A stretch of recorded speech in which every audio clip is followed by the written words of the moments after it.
Jen, you kind of specialize. I do. You do musical improv. I do, yeah. What drew you to musical improv?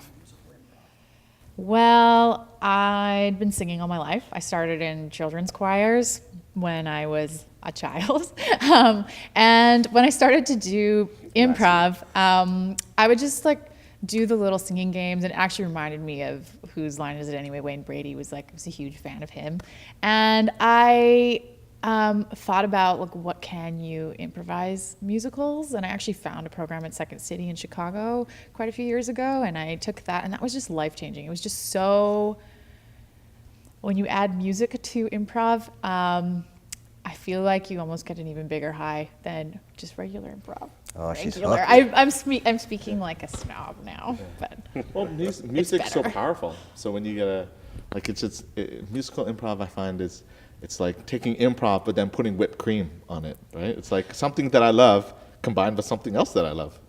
yeah, I also like it because musical theater is all about heightening reality and heightening emotion, and I'm really big into that. I love really expressing myself to the fullest capacity, and I find musical theater is really great for that, and to be able to improvise that is a huge joy. And you've managed to find a career now. You teach musical improv. I do, yeah. One of the things that brings the most joy to me is when people come to my class who've never sung before and think that they can't, and have told me a story that, you know, they're not the singer in their family or something like that. And then I break them through that, and they're suddenly belting out music, and they're in tune, and they're really rocking it on stage, and they have people backing up dancing for them, and they're feeling super empowered, and now realize they actually can sing. Because everyone can sing. A lot of people have this misconception that there's great singers and people who are tone deaf and can't sing. You either can or can't, and that's not true. Are you trying to reach into the person and get something special out of them to get them to do that?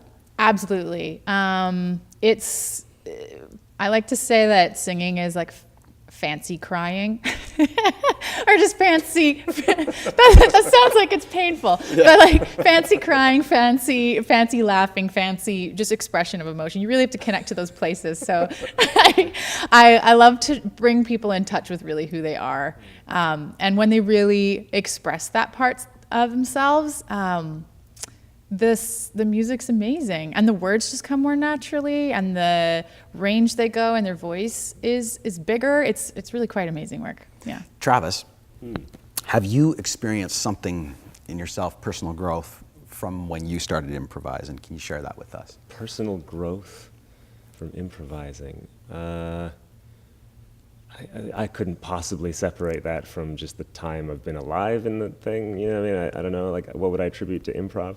I think there's something about sharing with people and saying yes, and building that sort of group mind on stage that I think is I don't know, maybe pointing to what you're talking about in terms of personal growth, but it's hard to say.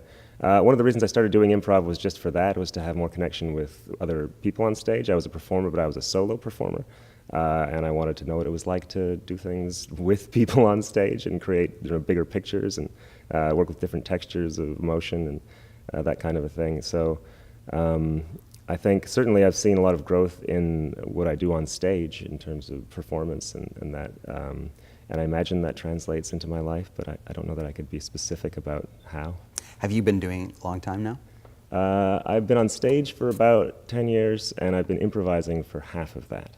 I'm an improviser. I'm a magician, first and foremost. That's my job. And I started doing improv and also clown at about the same time, which are sort of related disciplines in a way, broadly speaking. And so that's about 5 years of that. And I think both of those things, both improv and clown, have contributed somewhat to that in terms of feeling like, oh yeah, I'm stretched a little bit as a person, like even just playing characters or having access to impulses that you don't normally honor, you might say, is stretchy a little bit. So I think, and listening to people, improv, clown as well, is really focused on listening to and seeing what's happening around you and reacting to that in more flexible, fun kind of ways. I'd say maybe that's how.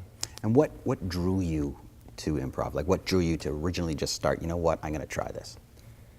What drew me to improv?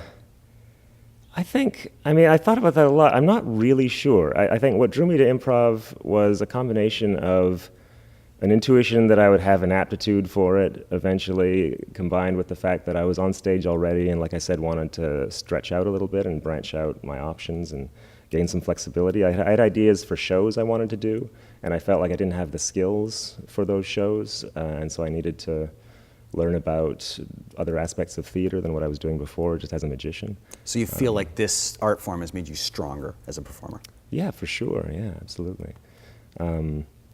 I would say that improvisation, clown as well, improvisation, for the reasons that I said before, stretches me.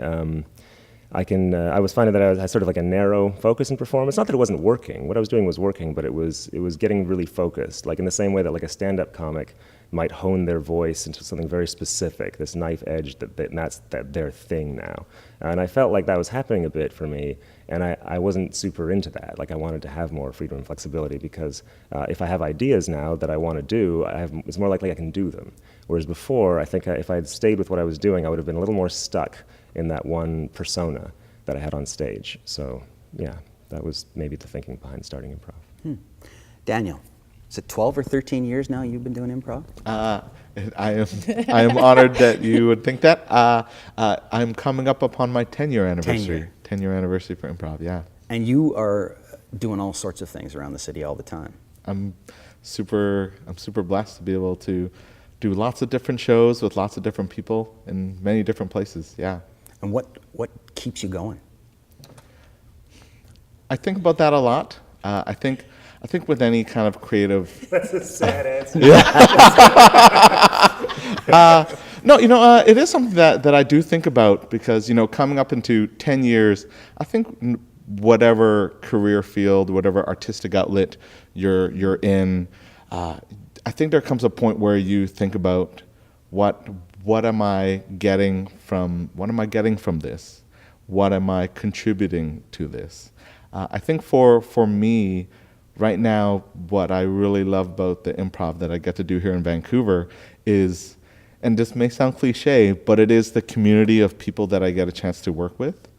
With one of my groups, the Fictionals, each show we have a different cast of players who comes to join us. Each show that we do, there's always a different kind of audience in the crowd. Like even we'll have some super fans who come and watch every show for a couple weeks in a row. But for the most part, we'll have a different rotation of people in the crowd watching us. So that affects what we do and how we get